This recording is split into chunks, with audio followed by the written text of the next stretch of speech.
وقت سے پہلے کسی چیز کے لیے پریشان ہوتے رہنا اور وقت گزر جانے کے بعد کسی چیز پر افسوس کرتے بیٹھنا کچھ فائدہ نہیں دیتا۔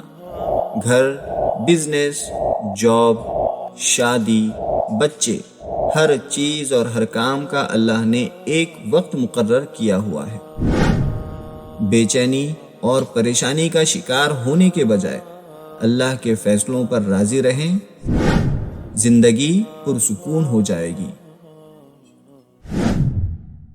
کسی کو فائدہ نہیں پہنچا سکتے ہیں تو کم سے کم اسے نقصان بھی نہ پہنچائیں۔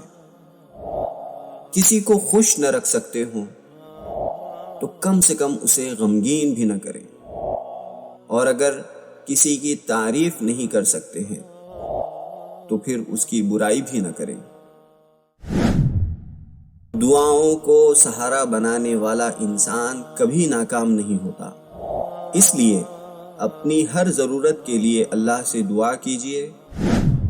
اللہ کے لیے کوئی کام ناممکن نہیں۔ کسی کے پاس چھتری ہو اور پھر بھی وہ بھیگ جائے، لائف جیکٹ ہو پھر بھی وہ ڈوب جائے، کھانے پینے کی تمام چیزیں موجود ہوں پھر بھی وہ بھوکا مر جائے، تو آپ کو یقیناً بہت حیرت اور تعجب ہوگا۔ اس سے زیادہ تعجب اور حیرت کی بات یہ ہے کہ انسان کے پاس استغفار جیسی نعمت ہو اور پھر بھی وہ اس کا استعمال نہ کرے اور اپنے گناہوں کو معاف نہ کروا لے۔ خوشیوں بھری زندگی گزارنا چاہتے ہیں؟ یہ دو کام ضرور کر لیجئے۔ اپنی زبان پر کنٹرول رکھیے، کسی کے بارے میں کوئی ایسی بات مت کہیے جو تکلیف پہنچا سکتی ہو، اور اگنور کرنے کی عادت ڈالیے۔ کون کیا کر رہا ہے، کیا کہہ رہا ہے، اس سے جتنا زیادہ دور رہیں گے اتنا زیادہ سکون میں رہیں گے۔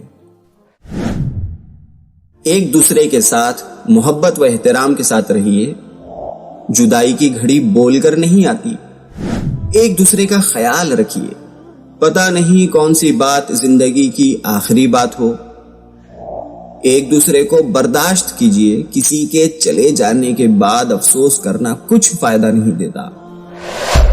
یاد رکھیے، موت کے بعد پیشانی چومنے سے بہتر ہے کہ زندگی ہی میں ایک دوسرے کی خوبیوں کی کھل کر تعریف کی جائے اور محبت کے ساتھ رہا جائے۔ دنیا کی وہ سہولتیں اور راحتیں کس کام کی جو آخرت کے راستے کو مشکل اور دشوار بنا دیں؟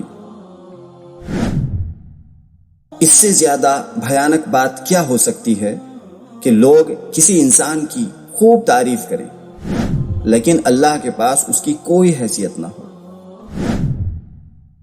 زندگی میں کچھ ایسے نیک کام ضرور کیجیے کہ سانسوں کا سلسلہ رکنے کے بعد بھی ان نیکیوں کا سلسلہ چلتا رہے۔ شاید آپ کوشش میں لگے ہوئے ہیں، شاید آپ اس کے لیے دعائیں بھی کر رہے ہیں، تو پھر شاید وہ کام ہونے ہی والا ہے۔ اللہ پر مکمل یقین رکھیے، سب ٹھیک ہو جائے گا۔ جو اپنے ہوتے ہیں انہیں بلایا جاتا ہے، ان کی عزت کی جاتی ہے، ان کا خیال رکھا جاتا ہے، اور اگر وہ نہ آئیں تو ہم ناراض ہوتے ہیں کہ ہم نے تو بلایا تھا، آپ ہی نہیں آئے۔ اللہ تعالیٰ دن میں 5 مرتبہ ہمیں بلاتا ہے، اگر ہم نہ جائیں تو کیا اللہ ناراض نہیں ہوگا؟